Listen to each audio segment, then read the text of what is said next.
Maybe. Good morning, everyone. It is now 10:11 on this Friday, June 16th, 2023, and I want to welcome everyone to your Senate chamber today. We will begin our confirmation hearing this morning of Mr. James S. Cyrock, attorney at law, and Dr. John Jack A. Angelo, nominated by Governor Palacios and Lieutenant Governor Appletang to serve as members of the Commonwealth Public Utilities Commission. Buenos dias and bienvenido para todos y manega lo que Facebook and YouTube. Welcome to your Senate chamber as well. Before proceeding with our order of business today, I'd like to take care of some housekeeping rules. We appreciate minimal distractions, so we ask that everyone please take a moment at this time to silence all your electronic devices. Additionally, we are live on Facebook and YouTube. If for any reason we need to take a break or go on recess, Facebook will continue to broadcast live without the audio. We just can't stop that. And at this time, I'd like to recognize the professional staff from the Legislative Bureau assisting us this morning. To give us sound and legal advice, we have our counsel, Mr. Joe Bermudez, and charged with taking notes and producing the committee report, we have Mr. Devin Macaranas, the legislative assistant assigned to the EAGI committee. To keep order and decorum at all times, we have our sergeant at arms, Mr. Will Uggan. And to ensure that our formal meeting is digitized and recorded properly, we have IT assistant, also sergeant at arms, Mr. Ben Terlahi.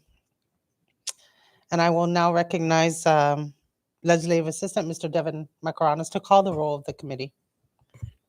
Senator Selena R. Babauta, Present. Senator Paul A. Manglonia, Senator Donald M. Manglonia, Present. Senator Dennis C. Mendiola. Madam Chair, 3 members are present, 1 member is absent. Thank you. With 3 members present, we have the necessary quorum to conduct today's official meeting. Senator Dennis Mendiola is hereby excused. And I'd also like to note the presence of the Senate President, Senator Edith De Leon Guerrero, joining us this morning. For the record, next up on the order of business, for the record, the notice and agenda for today's meeting was issued on June 12, 2023 in compliance with the Open Government Act. And I would like to recognize Senator Donald Manglonia for the proper motion to adopt today's agenda. So moved, Madam Chair. Is there a second? Thank you. Motion has been made by Senator Donald Manglonia and has been seconded by Senator Paul Manglonia. Are there any objections to the motion? There being none, the motion hereby passes and today's agenda is duly adopted. At this time, I would like to invite Mr. Paul Regis and the nominees, Mr. Cyrock and Dr. Angelo, to please join us at the table. And Mr. Regis will formally introduce and present the nominees to this committee. And Mr. Regis, you may proceed when you are ready.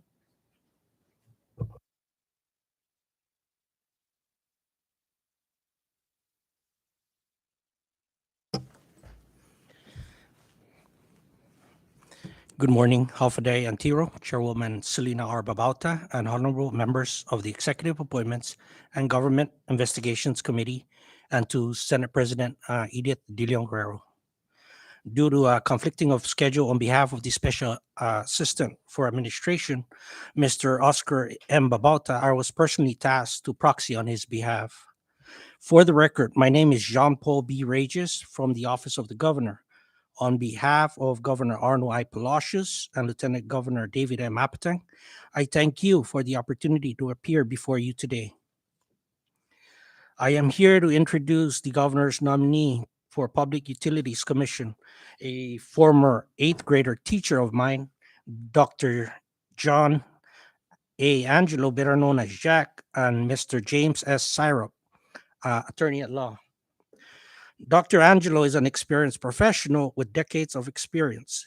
He served as general manager of the Saipan Sports Complex under the Marianas General Corporation from 1978 to 1979, was the first Saipan television reporter in the Sinamay for Saipan Cable TV in 1979, and was appointed as the governor's public information officer and protocol officer from 1981 to 1984. Dr. Angelo then moved to the Sinamay public school system as an instructor for Hubbo Junior High School from 1985 to 1986 before continuing his education at San Jose University. He then returned to Saipan in 1989 and became the vice principal at Marianas High School for 1 year before serving as the principal of Tinian High School from 1990 to 1992. He then pursued high education at University of Southern California from 1993 to 1996 before coming back to Saipan as director of Vocational Apprenticeship Division from 1996 to 2002 at the Northern Marianas College. From 2004 to 2006, he served as the paralegal for the CNMI Office of the Attorney General before becoming the legislative consultant of the CNMI legislature from 2006 to 2013, having served his first two full-time and the following years part-time. He then served as principal and head teacher of Ladera International School from 2011 to 2017 before becoming the master teacher for the Title I program for the Sinamay public school teachers since 2013. Dr. Angelo graduated from San Diego State University with a Bachelor of Arts in Communications and Dramatic Arts in 1970, received his Master's of Arts in Instructional Technology from San Jose State University in 1989, and obtained his Doctor of Education in Instructional Technology with a minor in School Administration and Legal Affairs from University of Southern California in 1996. Mr. Cyrock is a professional with over 44 years of experience and is no stranger to public utilities in the CNMI. He served as Assistant Attorney General from 1979 to 1983 before becoming the Saipan Resident Attorney for the Guam Law Office of Clem, Blair, and Baruch. He then started his law office from 1984 to 2013, then again in 2019 until the present. Within that time, he served as a judge pro tem for the CNMI Superior Court and provided services for the Commonwealth Utilities Corporation from 2010 to 2013 as an administrative hearing officer before becoming the chief legal counsel for the Commonwealth Utilities Corporation from 2013 to 2019. Mr. Cyrock graduated magna cum laude from the College of Sequoias with an Associate of Arts in Math and Science, received his Bachelor's of Arts in Computer Science from the University of California in Berkeley, and his Juris Doctorate from Gonzaga University School of Law. Governor Palacios and Lieutenant Governor Apatang placed their full confidence in Dr. Angelo and Mr. Cyrock to serve on the Public Utilities Commission. I know they stand ready to answer your questions and present their future plans. Their long history and professional experience, credentials, and commitment to serving the Commonwealth in this capacity makes them a viable candidates, and we kindly ask for your expeditious approval. Thank you, Jesus Mosi Zangiliso, for the opportunity to introduce them to this august body, and I greatly appreciate your understanding with the nominees. Thank you, sir. Thank you, Mr. Regis. Next item on the agenda, public comments. I now open the floor for public comments.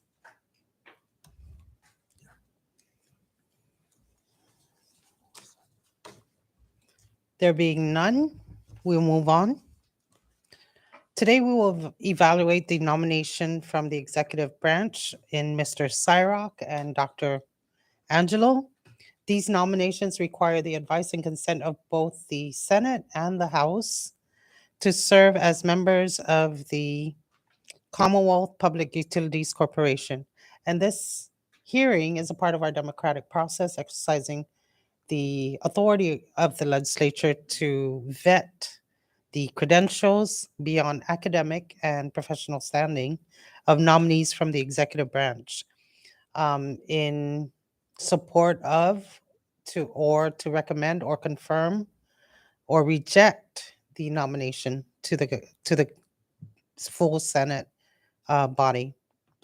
Each member of this committee has an inherent responsibility to ask probing questions, inquisitive questions to determine your temperament, your character, in order to serve in the position you are nominated for. I will now recognize the legislative assistant, Mr. Devin Makaranis, to administer the oath to both Mr. Cyrock and Dr. Angelo. If you may, please stand and raise your right hand. Dr. John A. Angelo and Mr. James S. Cyrock, you do solemnly swear under the penalty of perjury that the testimony you shall give in the matter at hand shall be the truth, the whole truth, and nothing but the truth. Thank you. Thank you. You may be seated. I will now open the floor for both of you to give us opening remarks or statements if you so desire. Mr. Cyrock, you may go first. Thank you. First of all, I want to express my appreciation to the governor's office and its representative, Mr. Regis, for his kind introduction of me to this to the Senate body. I appreciate the opportunity to be considered as a nominee for the position of a commissioner of the Commonwealth Public Utility Commission. As Mr. Regis has indicated, I have a lot of experience with utilities here in the CNMI, not only with CUC, but I've appeared several times in front of the Public Utility Commission, submitted rate petitions and other petitions in front of the commission, and was familiar with the processes and the procedures the commission requires of the utility to operate and what it does in its regulatory process. So I'm comfortable with those qualifications. I've been in the CNMI for 43 years. This is my home. My interest is the people and the residents of the CNMI, and my concern is to be able to make sure that the utility rates, as well as it's not only the utility rates, but it's also telecommunications and cell phone operators and television services, that those rates are fair and reasonable to the people of the Marianas and affordable to them.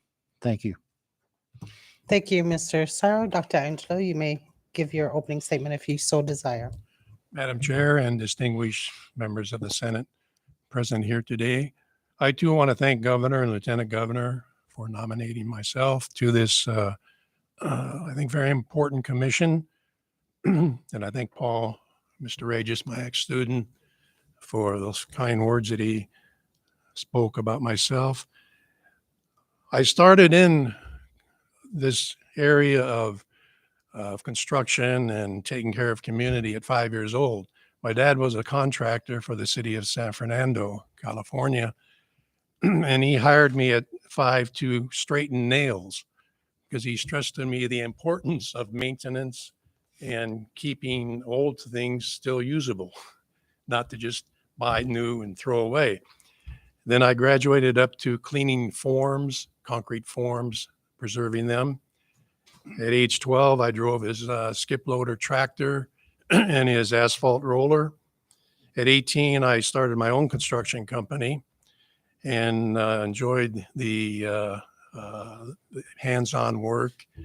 And later, after graduating, I did go into tech writing, Sperry Univac. But I kept dreaming about the islands. And once I saw a big article in the LA Times about the new Commonwealth of the Northern Mariana Islands, I sold my old car, bought a ticket, and landed here with about $40. And I was welcomed wholeheartedly by the villages in CK. And I got a job at Mount Carmel, 55 cents an hour, 20 hours a week. And one of the most fun times I've ever had and gratifying. I got to meet all the local people and enjoyed the interaction. And from there, it caught the attention of the governor, Pete, rest in peace, Teno, and I was lucky enough to become the PIO. At that time, I was given a job with the Department of Public Works because the power plant was within the Public Works division. And the governor knew my background in construction and solutions. I always look for solutions. If a problem pops up, first thing I hit is a solution button.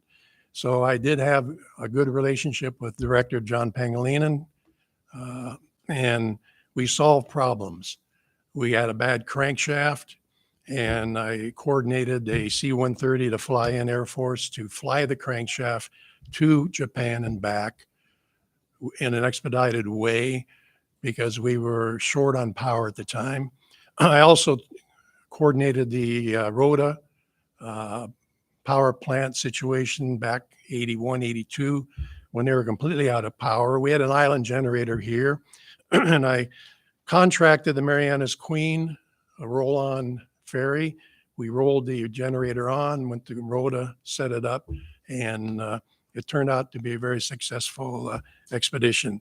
Tinian, when I was principal, I created programs for the CUC as my seniors were graduating to be interns, because CUC was a very important product or organization on Tinian.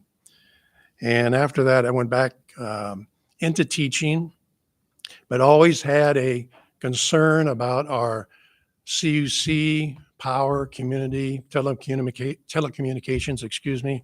I was a DJ on radio. I was the first TV reporter, set up a lot of things that brought enjoyment to the people.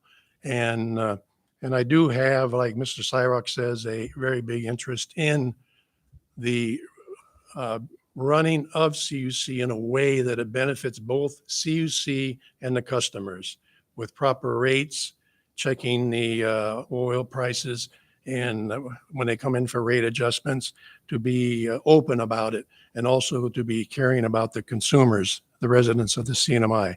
Telecommunications is very important here. We're on a small island, and TV, watching it is important. It's a recreational activity. And again, I have an interest in that they deliver a good product with a proper rate. I am pro-business. I want them to make a profit, but not at the expense of the residents of the CNMI.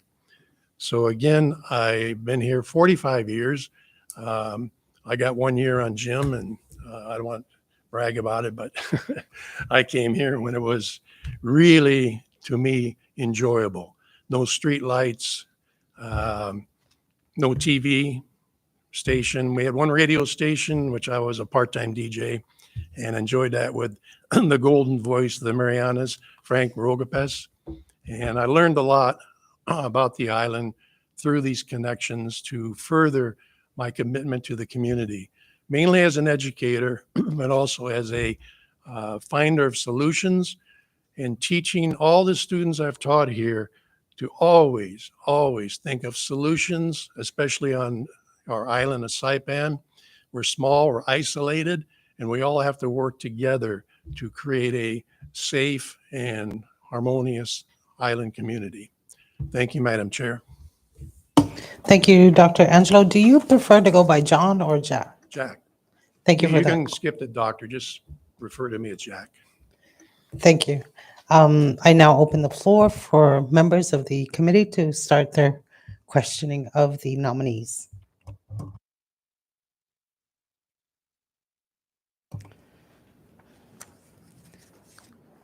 Recognize Senator Edith De Leon Guerrero. Thank you, Chair. Welcome, Mr. Cyrock and Dr. Angelo. It's good to see you guys this morning. The fuel adjustable rate for consumers is always a main concern of our community. And obviously there's a lot of questions that needs to be answered with respect to the charges that are included within the fact rate formula. And last year, August 3rd, to be exact, 2022, I conducted an oversight on CUC regarding the fact rate and many other issues about the Utilities Corporation. And in my review of some of the audit reports, there is a provision, there or a statement within the audit report that the recovery of receivables or debt was also included in the fact rate. And I question that on two prongs. If that particular formula was included in the fact rate, I am wondering what was the time period of those calculation of debt recovery or receivables for CUC applicable? And is it a double collection also that would pass on to the consumers at the going rate of FAC as the monthly charges move up or down? I believe on the last CPUC decision was 4.5% up or down, something like that, right? That's correct, 2014? Right. Yes. And that's one thing that I wanted to bring to your attention, if you get confirmed by this body, the Senate, to look into with respect to the recovery of those debt receivables for the Utilities Corporation. And also on the true-up adjustments, I'm going through some articles sometime way back in 2014. There's a conversation about removing it from LEAC to redefine it and call it the MFAC, right? Right. To make it much more, I guess, understandable for the consumers. But that doesn't change the concern about the rate charges that are within that formula of FAC. And the true-up adjustments in this particular article, and even on the audit reports, it talks about a monthly adjustment, whereas at some point, the entity would make true-up adjustments on an annual basis. That's at the closing of their books. And that's another area that I would appreciate if you look into that as well. I will yield for now, Madam Chair. I do have more questions. Thank you. Thank you, Senator De Leon Guerrero. I recognize Senator Donald Manglonia. Thank you, Madam Chair. I don't have any questions for both of you. I do have some suggestions should you get confirmed. And just looking at your resume, you both have an extensive background in different professions or different activities that would, I hope, assist you in serving as commissioners. One thing I do ask is, there's this whole concern regarding utility rates, but as Attorney Counsel Sarek mentioned, this also, affects telecommunications, and so I hope that those other areas will not be forgotten or shelved. But I also know that we have been having issues in trying to get commissioners on board, and so I thank you both for providing your services as well as your expertise in this area. In moving forward in preparation for the budget, I also hope that, should you get confirmed, these are some things that you can work on and propose to the Fiscal Affairs and the Ways and Means Committee of what you feel you would need to run the commission, and to whether it be getting additional staff to assist the commissioners in doing some administrative work or anything like that, and so that could allow all commissioners to function well, efficiently, and so I just wanted to bring those up, and also, revisit the whole Public Utilities Commission. The last time we met with, I believe he was the former chair, Mr. Guerrero, and he did share a lot of concerns regarding keeping commissioners on board or keeping, and this has to deal a lot with also compensation of commission members. And so I know Guam provides some sort of compensation. And so these are things that I hope you can, again, look at so that we can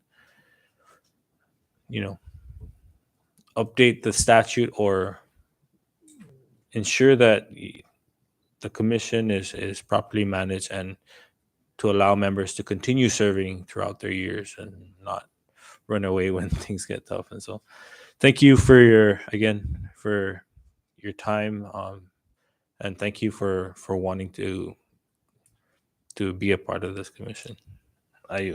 Senator Manglonia, may I respond and also include, Madam President, some of the points that she brought up.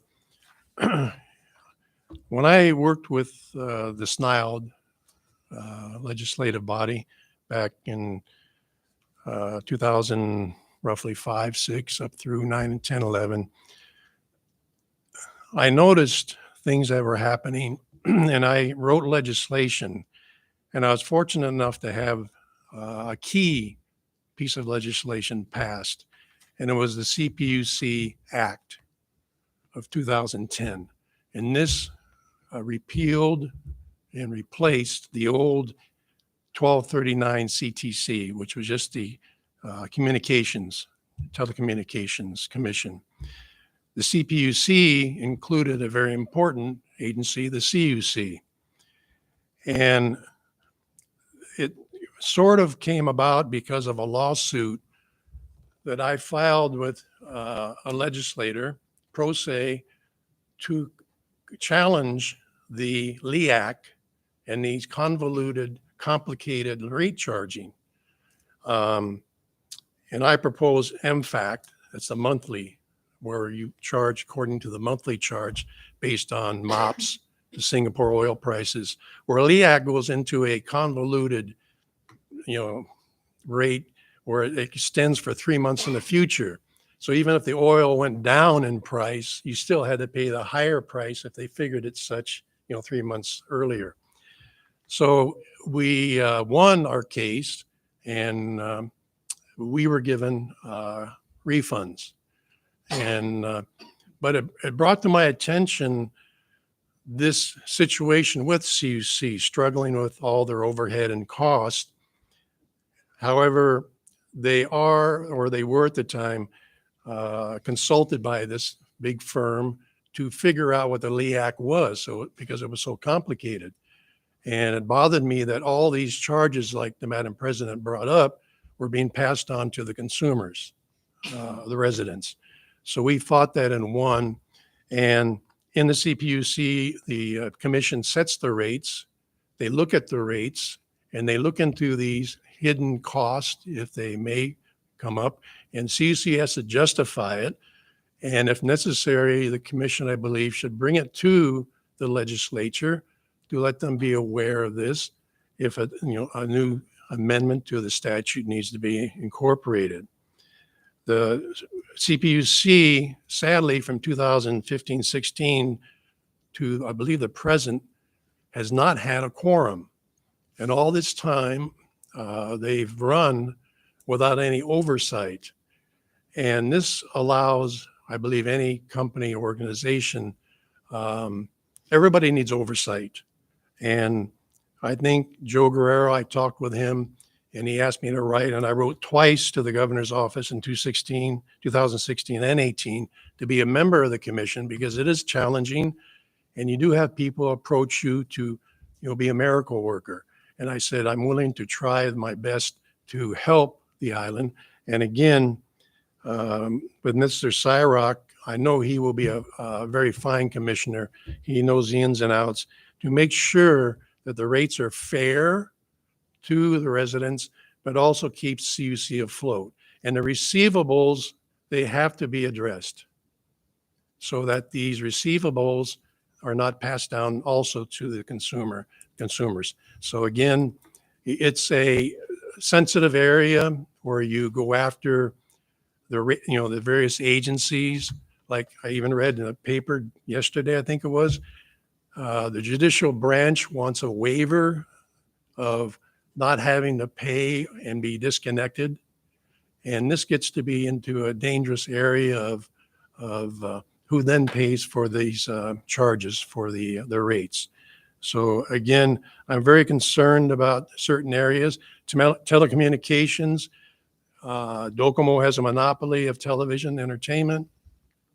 They have had certain practices that I have written letters to them asking why they drop stations and do not give the customers credit. Because every bundle of stations on the cable television, they pay a fee. And when they drop 4 or 5 stations, then they don't have to pay these fees. And I think then the bill to the customer should be reduced, but it's not. And I brought this up to the Guam management team, which they are the ones that oversee Saipan. And again, there's a problem of the stepchild syndrome. Guam, Docomo, everything runs smooth, no problems. Saipan, we do have periodic outages, glitches, and they seem to be a problem. I've talked to the techs. They know that I worked for Saipan Cable TV, so we talk straight, and they say at times they don't get the equipment or the parts to fix Saipan. And I've always been a champion for Saipan. Whenever I worked for a company, that the main company was on Guam. So I think we have to also address that issue too. So again, the importance of Saipan is, our money is just as good as Guam money, and we pay higher rates. The feds did a report some time ago that we pay the highest rates on Saipan, but our equipment or the service is one of the lowest, and that's got to change. And again, I know it's pro-business. I can't go in there and attack Docomo or IT&E because they do have problems that are associated with being on an isolated small island. But we're in the year 2023, and I think a lot of these issues can be resolved in a way that benefits both parties. Thank you, Dr. Angelo. Recognize Senator Paul Manglonia. Chair, thank you. Welcome to Dr. Angelo and Attorney Sarah. First, I want to commend you two for actually accepting this nomination.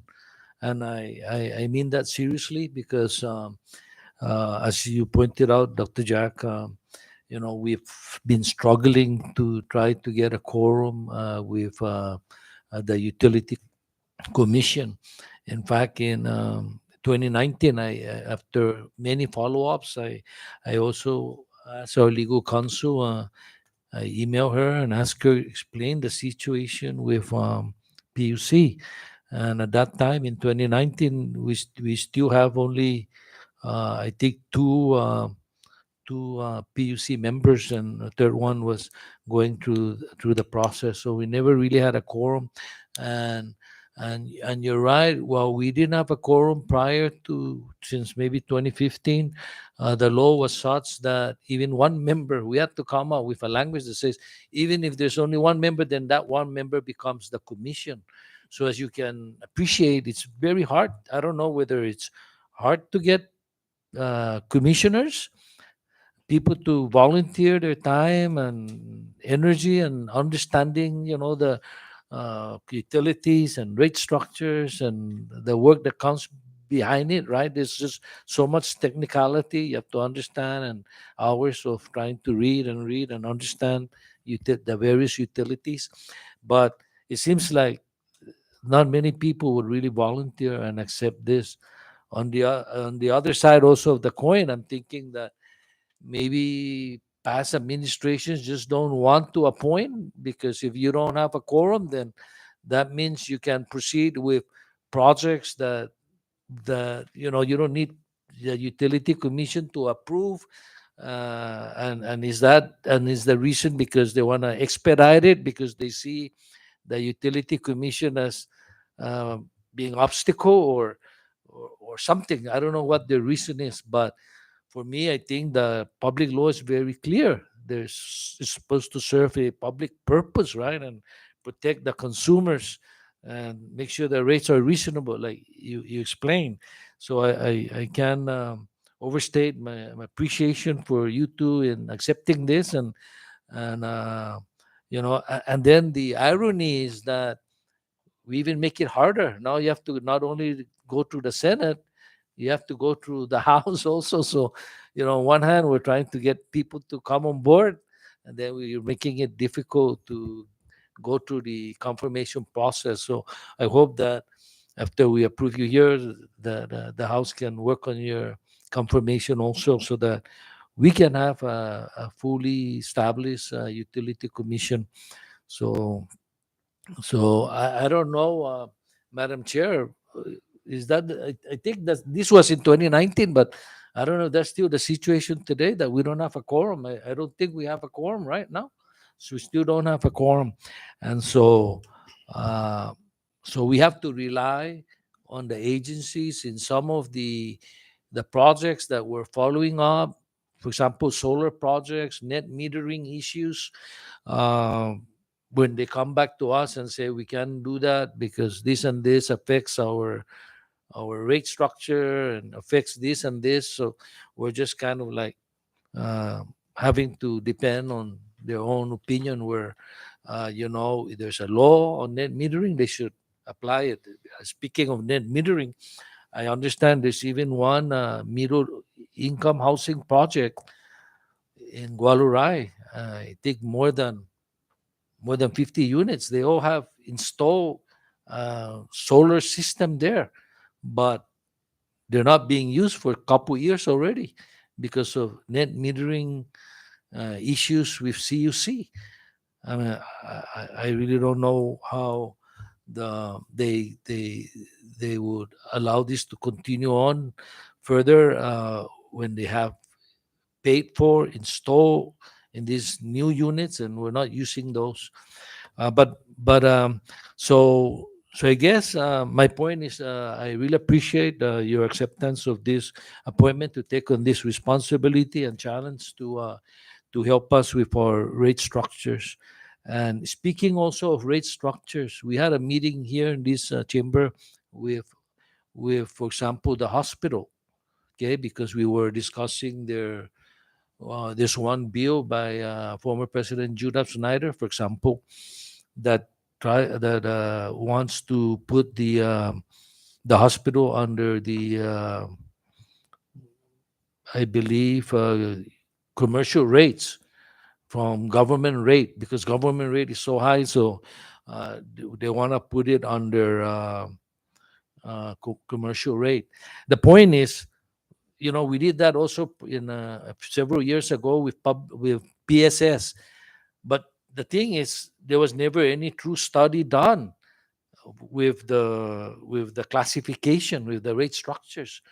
So I think that's one of the first thing that we need to look at is, do a rate study for CUC, so that we know we do a study, similar study that's done in other jurisdiction, right? So we know what is the residential rate, proper commercial rate, proper government rate.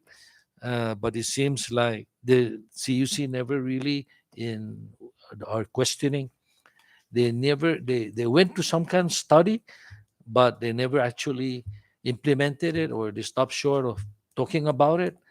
And in fact, the committee asked for copies of that study. They wouldn't even give us. I don't know what's the confidentiality there, but these are issues that are affecting all of us. And I'm really happy that with your professional background and you're being part of our community and caring for people here, that somebody finally can get in there and look at all these issues that are popping up regarding rates. You mentioned about, for example, telecommunication.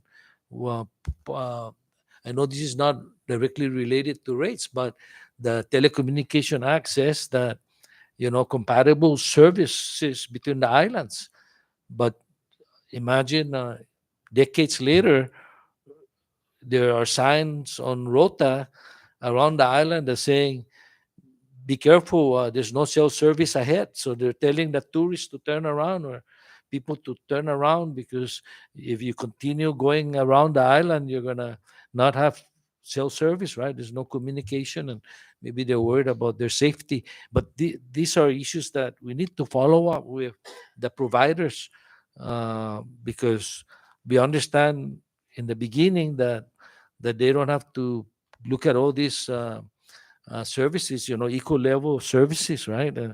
Until much later on, but it's been decades already that this has been the case. So we appreciate you looking at all of this, but and even further recommending what other utilities should fall under PUC. I feel there are other utilities that if it's not against federal laws, that you should also maybe be helping us review their rates. So and the thing that comes to my mind is for example, stevedoring services. I don't know if that's allowable or what, but those are, for example, issues that really affect the livelihood of our people. So again, Madam Chair, at this point, I don't have any particular question, but let me end by talking about the Infrastructure Act funding by President Biden, giving its jurisdiction some CIP money there to upgrade our infrastructure. I understand, for example, CUC has I think 20 some million a year under the bipartisan infrastructure law. Just I understand based on CUC's information here that they allocate 21 million per year for the next 5 years. We I think that this would tremendously help us, and so we need to work. I know that you're not responsible for the procurement and giving out these projects, but this is something that presents some hope for us, because there'll be money here also for the drinking water, and there's just so many leaks in the system, and those are affecting our electrical rates, because even the electricity is affected by the amount of electricity we need to help out with the pumping of the wells and all that, and so these are the reasons why that we need also CUC to start being more efficient and being more aggressive in their projects, so that these are all interconnected and affects the rate structure in the end. So, Madam Chair, thank you so much, and thank you. I really mean it. I'm so happy that you two have taken on this challenge. No, thank you. Thank you, Senator Paul. Recognize Senator Edith De Leon Guerrero. Thank you, Chair. I do have other numerous questions. Thank you, Senator Paul, for calling out on the study. Again, this is all documents I'm looking at during my 2022 audit of CUC or oversight. And the last cost of service study final report actually was dated April 2022. It was done by economist.com. And so I do have a copy, and I'll share with the committee regarding that particular study. My question to the two nominees with respect to, I'm gonna start into the telecommunications. There is a study that was done, contracted by the Department of Commerce. They contracted a company called One Global Economy, and this report was dated January 11, 2013. And I'm just going to read out some issues regarding rating of internet connectivity services and how it does affect the consumer community with respect to the high cost. In this report, it says, it is our opinion that the CNMI does not face the same middle mile isolation that prompted American Samoa to lay a new cable. Currently, the cables owned and operated by IT&E that link CNMI to Guam are ample for the territory's bandwidth needs. However, the issue remains that when all middle mile connection points are owned and operated by a single entity, it creates a business choke point. The owner of the middle mile connection has a monopoly over the market. And in order to gain a competitive advantage in last mile delivery, it can charge downstream internet service providers uncompetitive rates.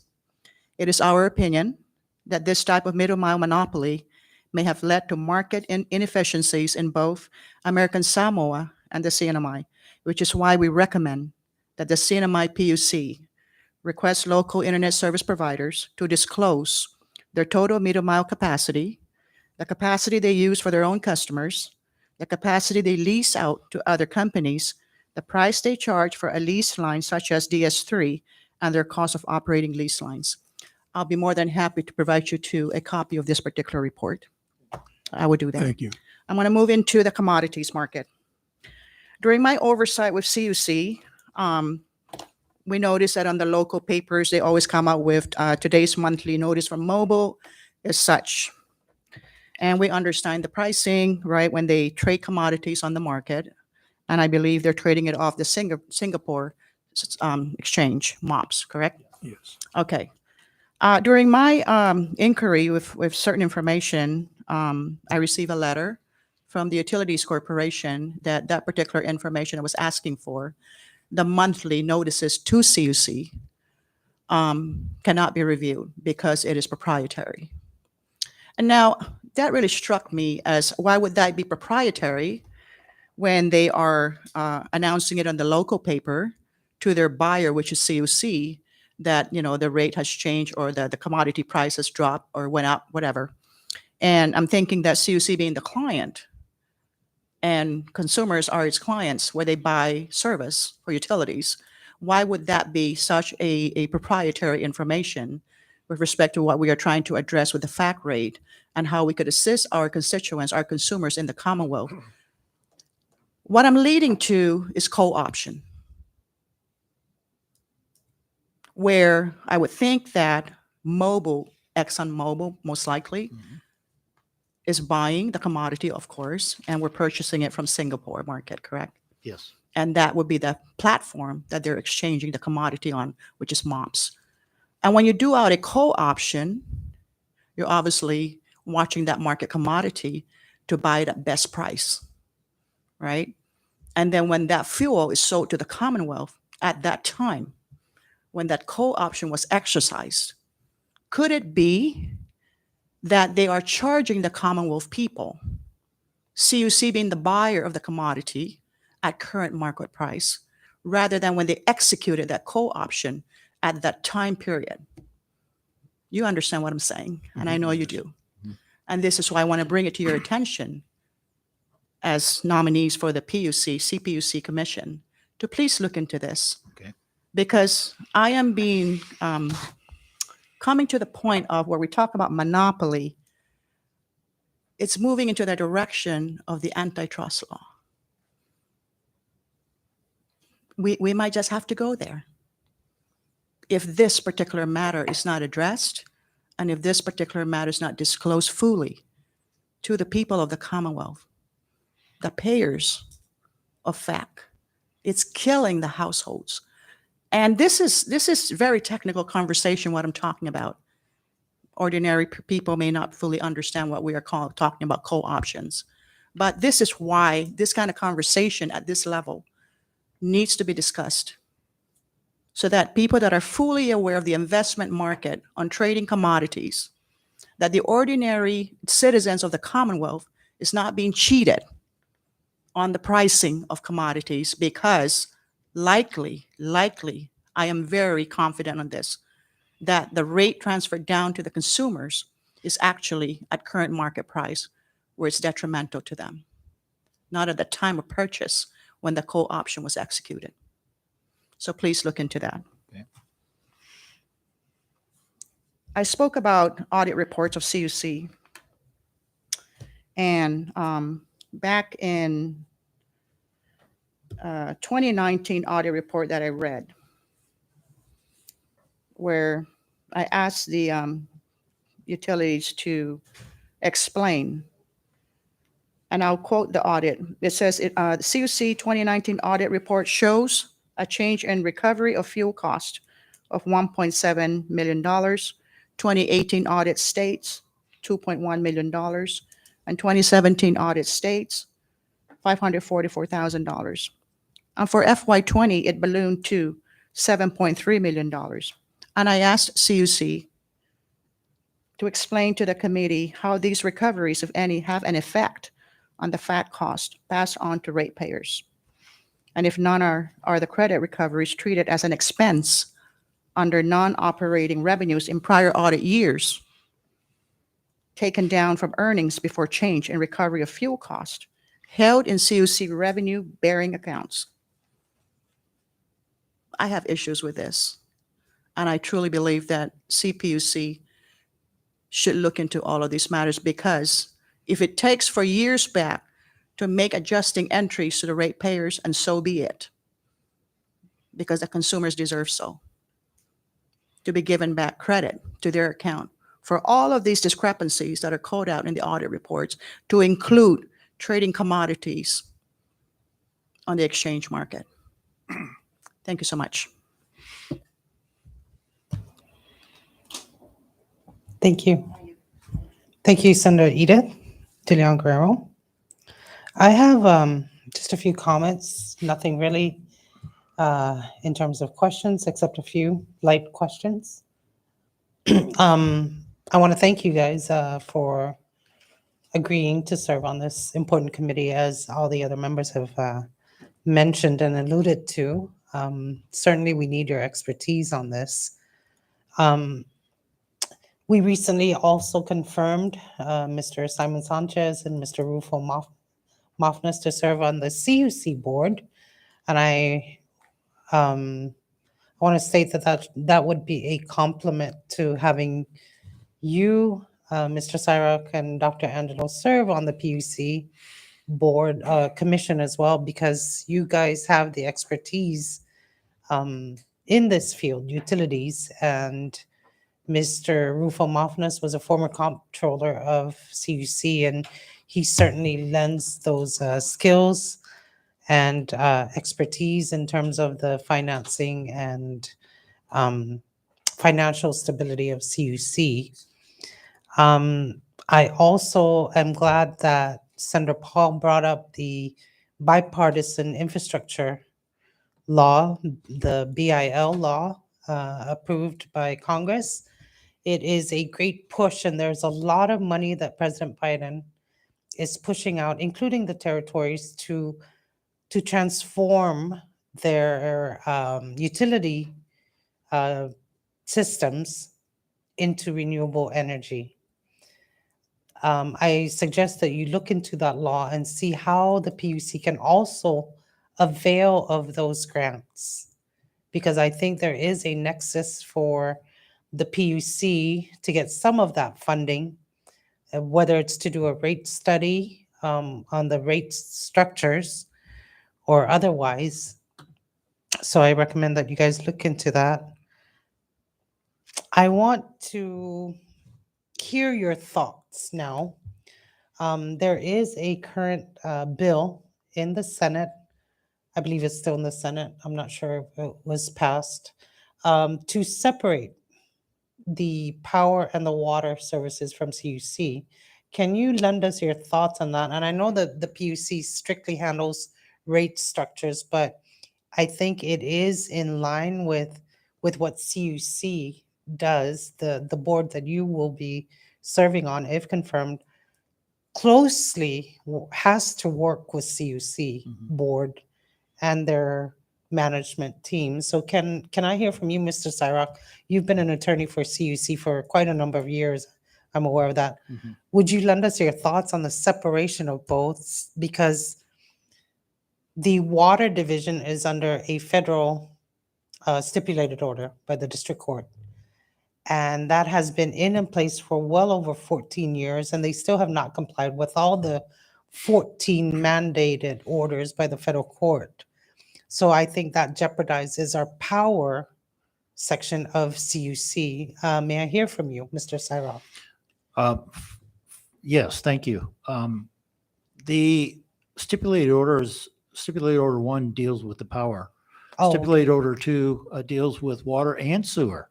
Mhm. So all the utilities, technically, if you look at the classes, water, power, sewer, are all being, how should I say, observed under the stipulated orders, and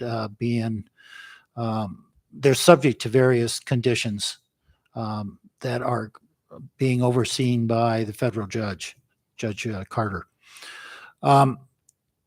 The power division, based on my information and what I know from when I was there, the power division basically subsidizes the water and the sewer side of it.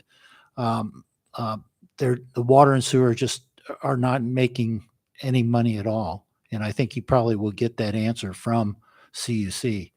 I'm not sure exactly what, because I haven't read the Senate bill, I'm not sure exactly what the impetus is behind separating the three.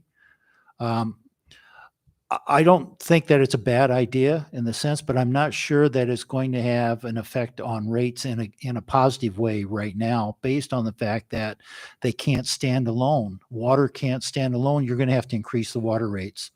And the same way with the sewer. Well, sewer is tied in with water usage to begin with. But there hasn't been a proposed rate increase for water since the time I was there. That would be since 2013. And there needs to be one. But I think the bottom line is any proposal to deal with the modification of the water rates and the sewer rates would be a proposal to modify them upward rather than downward, which would be more of a financial burden on our ratepayers. So that's what I have to say on that. I think both of them will still, they're being handled sort of like an independent service already. They're just combined for purposes of CUC, but the books are being kept separately. I guess I'll say that in general term. The books, they're being kept separately. So when rate studies are done, they take into consideration the revenue and the expenses of the power, the revenue expenses of the water side, the revenue expenses of the sewer side as well. So separating them out, you're going to do that same thing. I think the positive side would be better oversight, better regulatory oversight, as well as administrative oversight, to make sure that some of the problems that we are having now with the water and sewer side are dealt with, and that is 24-hour water. That's always been a goal of Judge Carter in stipulated order 2, and we still don't have that. Taking care of the water lossage, leakage, that's major. When I was there, I think that was sitting at I think at least 40% of water lossage. I'm not sure if that's there was a goal to get that at a better rate, and I'm not sure what that rate is now, but I think there's still a substantial amount of water loss, and so separating those utilities out may allow for a separate board or a separate entity to focus on that and deal with that as well. Thank you. Those are very insightful comments. I'm sad to report that only 37% of the water pumped and chlorinated is being billed. Okay. So it's gotten worse since your time. Yeah. We're losing at least approximately 200 million gallons per month of water produced. So it's gotten worse since you've been there. And that's due to water leaks, water theft, and all the other issues that come along with that. Would you like to lend your thoughts, Dr. Angelo, on that separation of power and Madam water? Chair, I agree with Mr. Jim. I think separation could okay, because you have then, one group focusing, mostly on water, but in a way you're creating more government, more bureaucracy, rate increases, and I think a well-run utilities company, especially the Commonwealth Utilities Company or corporation, can run all three effectively. It's due to management and strong management. And there's a battle here. I've been here 45 years, and it's something that we have to speak about. It's the island customs and style of like bootleg people, tapping in the water lines and they don't do it properly, and there's leakage, and people look the other way, and there's no policing effectively on these systems. Because when I worked even in the governor's office way back, we'd have reports, but they would be family matters, and that would be brought up. How do you punish certain families when there's a lot of relationships involved? So there needs to be a blend of the good of the island and everybody join in and just sort of, bring it to a usable, style of the utilities, that they're not abused. And I don't consider it, harmful that, things happen that are island style. I enjoyed the island living, but we're getting into an area where it's needed that we address the management. We've gone through so many managers, executive directors, CUC, and it's a difficult job, a real difficult job. And I think they need the support of this PUC, the legislature, and the public. And the rates, like I say, they are dependent on a good running system. Like in front of Joe 10 in Susupi area, they've rebuilt this sewage pumping station, I think, for every other year that they rebuild it, it seems like. Way back when they first installed this new sewage system, they used, because I talked to the tech guys, I always interested in construction, and they designed the system using only 5-inch pipes for sewage. And they said the pumping system would push the sewage, no problem. The problem is that we have, at that time, we had the garment factories, and most of the women working in the garment factories, Chinese, Thai, they could not afford toilet paper, and it was unprovided. So they used old rags from their work, and these all clogged the pumps. And they continually have to replace the pumps, and even the system itself, it's not conducive for a small pipe system. Is for like a senior citizen, community in the States, where everybody, sort of behaves. They don't throw everything down the toilet. Like, imagine what is thrown down in toilets all over the island. And this has all caused, problems. So again, the education of the public plus the management, and put in a bigger or larger sewage system, larger pipes using gravity flow, things like this would help. The thing I'll go into this thing that Madam President mentioned about co-option, and there are different pricings of oil in the Far East, MOPS. There's Brent, global oil. So there's options to get better pricing. And I think this should be explored. I think we could buy oil even from the Philippines. And there should be, a competitive spirit. However, Mobil and Shell, which I believe are two different companies, correct, Jim? Yes. But every time you see a price increase on Shell, Mobil goes up the same price. They always have the same price. And it's always high, high, high. And not until the oil drops really low and there's an outrage from the public, then they drop at 2 cents, per gallon.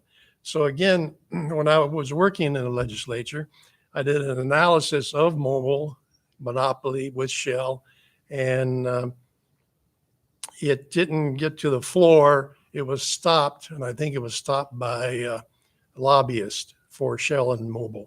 So we have situations here that I think we need to address, and to be honest about it, and fix them to best our abilities to help the residents. And also, of course, I want a company to make a profit.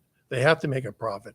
But there's some things that are like overlooked because, Saipan, we're like, we're just an island, and they can, buy oil from anywhere they want, and there's no competition, and this has to stop. So, and the cost of CPUC, I did include in the bill that I put together, way back when, that the first year of CPUC would be financed by the government. Then after that, there is a fee charge for every utility company, CUC, and telecommunications per year. It's based on a mathematical formula. It's a fair formula, and they would pay a fee to finance a CPUC. And I believe the CPUC should have just a basic organization of, say, an executive type secretary who can handle most of the paperwork and do most of the work, and not, hire 20 people. It's not needed. But again, I think once it's started, we can, advise the CUC telecommunications that there is a fee in the law, and it's by law. The TV, I put in an option that if the TV was provided free to the hospitals, that they would get a break on their fee that they paid the CPUC. So I always, like I say, try to make things fair for both sides. And again, I think and the people I've talked to, they all here, the islanders I've talked to, they all want to help the situation, because we're on a small island. And after every typhoon, how this island gets together and fixes the place back with the people themselves. So I hope this continues with the different problems that are facing the public utilities. Thank you. Madam Chair, if I may. I may have misspoke earlier. I may have said stipulated order 1 is power. It could be water, and stipulated order 2 is power side. So Thank you for that clarification. I'm glad you mentioned several things. One about the price of fuel at the pumps being identical to both Shell and Mobil.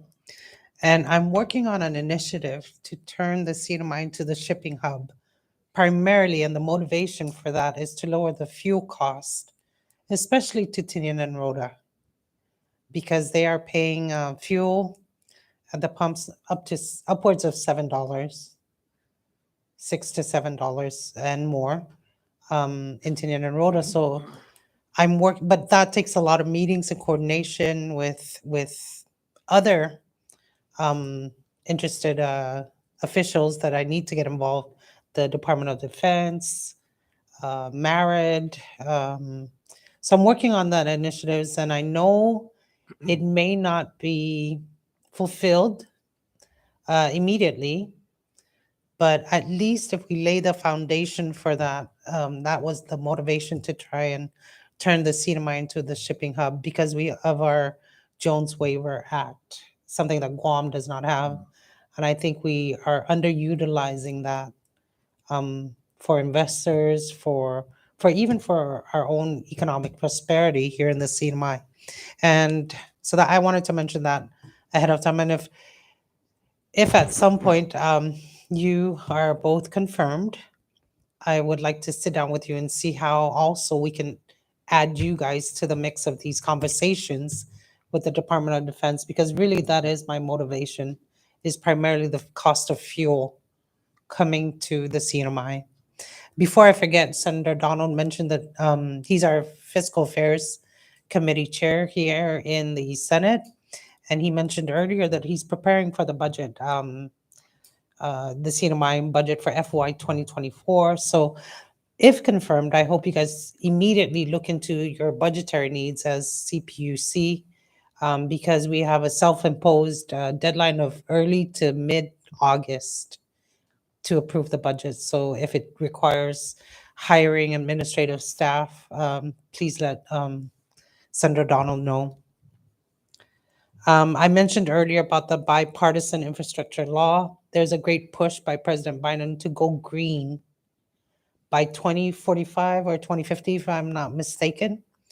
And a lot of the states are now transitioning their power plant systems to accommodate both fossil fuel actually as a fallback, and but transitioning into renewable energy such as solar. I highly recommend that at one point you travel to Hawaii, at least the closest that I know of and that I've met with people there, the state energy office and Senator Glenn Wakai is a big proponent of green energy. And they're working on a project to convert hydrogen into energy. And I think it is important that we learn from them. They're trying to, what they're planning to do is harvest the heat from Mount Kilauea, a consistent source of heat, to convert that into hydrogen energy. And I think we have similarities with Hawaii. We have Mount Pagan that is still active. It may be cost prohibitive, but it'd be interesting to know how much it'll cost to do that. At least we have the study in place, and you can, like I said, tap into the millions of dollars in the BIL law to try and formulate these studies.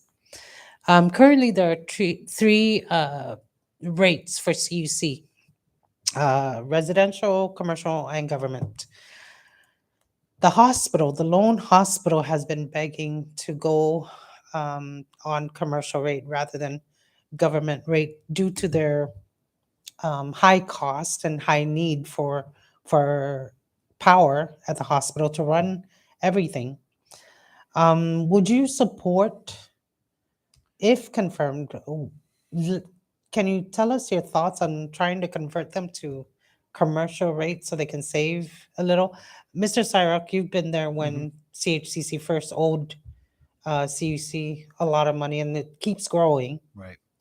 Would you lend us your thoughts on how to resolve that?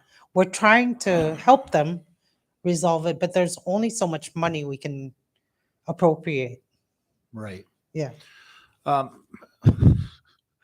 That's an interesting subject. And as you, yes, I've been involved with CHC. In fact, I filed a lawsuit on behalf of CUC against CHC because they hadn't paid. We actually got a favorable decision on that. And then we went into negotiations, came up with an agreement for payment, a payment agreement, but that was never complied with as well. And I don't think today they're complying with payment agreements. But so I think there's more to that question. It's not as simple as what you asked, because I don't think it's just simply putting them on a commercial rate that's going to solve the problem. The problem is the funding side of it, because even at whatever rate it is, they have to have the money to be able to pay that rate. And today, at least when I was there, even though we had a payment agreements, they were paying very minimal. It wouldn't have even made the payments if they were on a commercial rate, from what I remember. I don't know what it is now. I don't know what the payments are now, because I haven't been involved with CUC for the last 3 years. But at that time, the payments that they were making didn't even cover what a rate would be if they were under a commercial rate, because they didn't have the financial ability, supposedly, to make those payments. But if you put them, going back to that, for every action, there's a reaction. So the rates now are based on a study that deals with the revenue that's going to be recovered across the board from all entities, from commercial entities, from residential customers, as well as from government and entities and customers.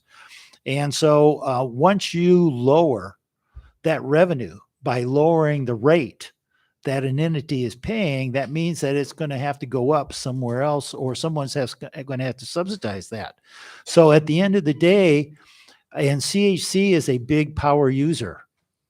So if you now take away revenue that was recovered under, supposedly recovered under a governmental rate, and lower it to a commercial rate, it's going to cause a drastic effect in the rates. It's going to cause an increase unless CHC actually timely pays and fully pays the billings that it gets under that commercial rate. Because when they do that, what's going to happen now is we've actually got more recovery of revenue that we're getting now, technically. So I think that's the question. If we're going to give you a commercial rate, are you going to pay that? And are you going to pay that on a timely basis? And are you going to be able to pay it in full? Because if they can't, then it's going to cause an increase somewhere else. Somebody has to subsidize that loss. And that's what's happening now. You're correct. It's the residential payers that are subsidizing Yeah. the government's delinquencies. And for your information, today's CHCC debt to CUC is about roughly around $53 million. And I think the latest agreement that they've negotiated is that CHCC is supposed to be paying $500,000 a month. That means their current billing has to be paid plus an additional maybe $225,000 into their arrears. And I know that that's not even enough to pare down to make a dent on their $53 million. But and I'll leave that up to you guys. Should you guys get confirmed to work on CHCC's issues? If I may add one more Sure. comment on that. When I was involved in the negotiation, the first payment agreement, part of that was to make payments for a period of time, because after that, the hospital, I keep saying hospital, I'm sorry, I'm an old resident here, so I'd say the hospital versus CHCC. But they were going to install solar panels for renewable energy to cut down on their power usage. And I think, that's one thing that they have the ability to do at some point in time. It's going to take funding. But I think if a bill is there that allows them to reduce their rate to a commercial rate, that if they could tie that into some kind of requirement that they construct and use renewable energy to reduce their cost even further, I think that would help out. Thank you. Currently, phase one of their solar energy conversion is in place. They don't have the money to implement phase two, which I don't know what it entails of, but just for your information. Madam Chair, could I add that Sure. this commercial rate, they are a corporation. I agree with Jim on the fact that they need to pay. And if an agreement could be drawn up that they get a commercial rate, then for 1 year, they make payments. If they miss one payment, goes back to government. In other words, hold their feet to the fire, so to speak. And that way you could possibly get some type of return instead of zero, so to speak. Like you say, $53 million, that's going to take 53 million years to pay off probably. The one thing about renewable energy that we need to keep in mind, and I'm a proponent of, and it's being brought up seriously, is nuclear power. And it's not the old style fission, which poses a danger because of the byproducts. They're on the verge of fusion, nuclear fusion, which uses water, and it's very inexpensive, and it could possibly be within our lifetime. I plan to live another 20, 30 years. So also there's SMRs, small modular reactors, and these have a radioactive component inside these large cylinders, and they don't produce any byproduct. They actually eat away. But as they eat away, they create heat that forms steam that runs power. And I was kind of like maybe ahead of the game, but back in 2010, I wrote a piece of legislation that got signed, and it's called the Nuclear Safety Zone Act. And it actually, we were already set up in case if the SMRs become a reality, we can bring them in because we've already have legislation that permits them. In other words, the safe type of nuclear power. And again, this is being brought up more and more in the States.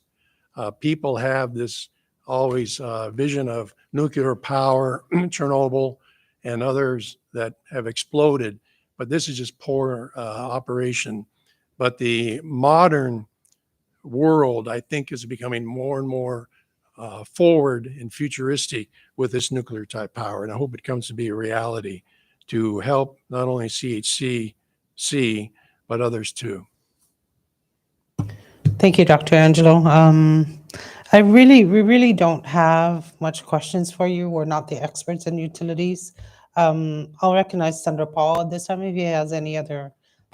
It's not a question. I Questions? just want to point the bill number that was asked by the chair about splitting CUC into two independent agencies, and that's Senate Bill 2329, and we're waiting for comments from the public and other interested parties. And so that is actually splitting CUC up into separately to have two divisions manage and control power and water and wastewater in the other division. And I hear you, attorney, that it's all about management, and this bill hopefully attempts to do that. Just one board body, but two separate kind of operation. It's basically structured like Guam utility company. So I understand one of our new board member is Simon Sanchez. He's a board member in Guam, and he, as an off-island board member representative, has been confirmed already. So he could be somebody you can also share information. I appreciate comments on this. As chair of PUTC, I will be reporting out on this bill very soon. So I appreciate you're looking into that bill. Thank you, Chair. Thank you, Senator Paul.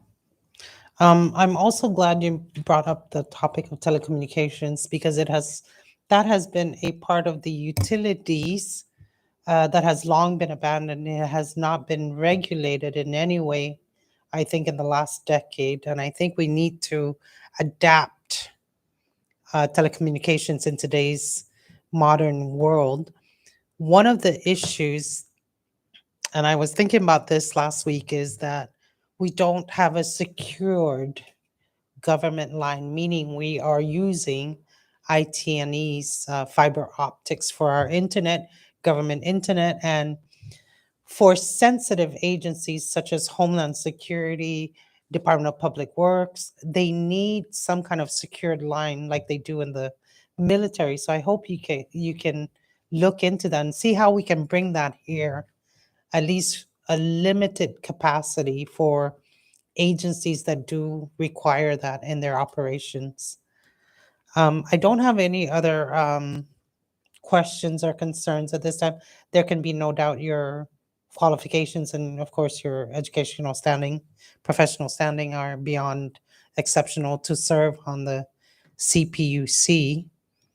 And that's all we have for you today. I know you have a long day. You have a 1 o'clock with the House today, I understand, to try and expedite your confirmation.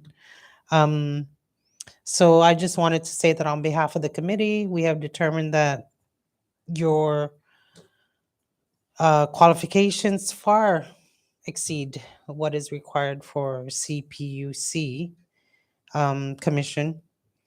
And I share Governor Palash's and Lieutenant Governor Apatang's confidence in your expertise to serve on this commission. And before the committee dismisses you for today, I wish to inform you that it is our privilege to recommend the confirmation to advance your nomination to confirm you to the full Senate. Thank you. I would like to thank you very much, and the senators as well, for their trust in us and our ability to be able to perform the tasks that we're required to perform as a commissioner. Thank you very much. I join Jim in thanking the Madam Chair and the senators for their trust and also their insightful questions and their concern about the utilities on Saipan. And if we do get appointed, I'll do my best. I know Jim will, to help the island. And like I say, we're all in this thing together. So thank you. Thank you. Mr. Cyrock and Angelo, you are hereby dismissed. Short recess.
a.m.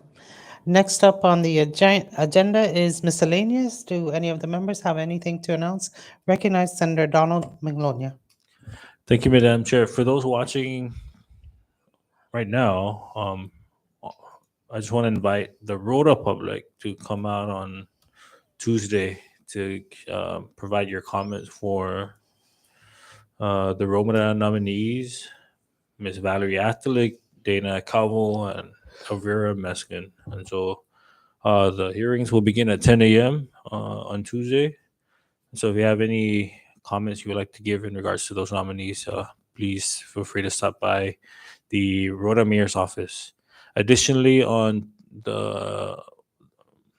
Wednesday, the following day, the Rhoda delegation will hold its session to hear the public comments on the Rhoda Municipal Scholarship nominees, Ms. Valerie Apatang and Ms. Tonica Brasinas, and is looking to confirm these two individuals on the same day. And so if any of the Rhoda public have any comments in regards to their nominations, please join us at the mayor's office Wednesday at 1 p.m. Thank you. Thank you, Senator Donald Magnolia. Recognize Senator Paul Magnolia. Yes, I understand. Also for Rhoda is Daniel Taitano, right? That is correct. So that's an additional amendment. Thank you. Thank you. Just as the other members have mentioned, our next EAGI committee meeting has already been called to convene on January 20th, 2023 at 10 a.m. at the Rhoda Mayor's office. June correction. I'm sorry, June 20th, 2023 at 10 a.m. on Rhoda to vet the nominations of Ms. Elvira Meskin, nominated to serve as a member of the Civil Service Commission. Ms. Valerie Atalik, nominated to serve as a member of the Board of Directors of CUC. Ms. Dana Calvo, nominated to serve on the Commonwealth Economic Development Authority Board of Directors. And Mr. Daniel Taitano, nominated to serve also on the CEDA Board of Directors. If there are any members who have any scheduling conflicts, please let me know ahead of time. Are there any other announcements or miscellaneous items to discuss? If there are none, the next item on the agenda is adjournment, and I recognize Senator Donald Magnolia for the proper motion. I move to adjourn today's committee meeting. Thank you. Motion has been made and has been seconded by Senator Paul Magnolia to adjourn today's EAGI meeting. Are there any objections to the main motion? There are none posed. The motion hereby passes. This meeting is hereby adjourned. Thank you, members. It is now 11:44 a.m.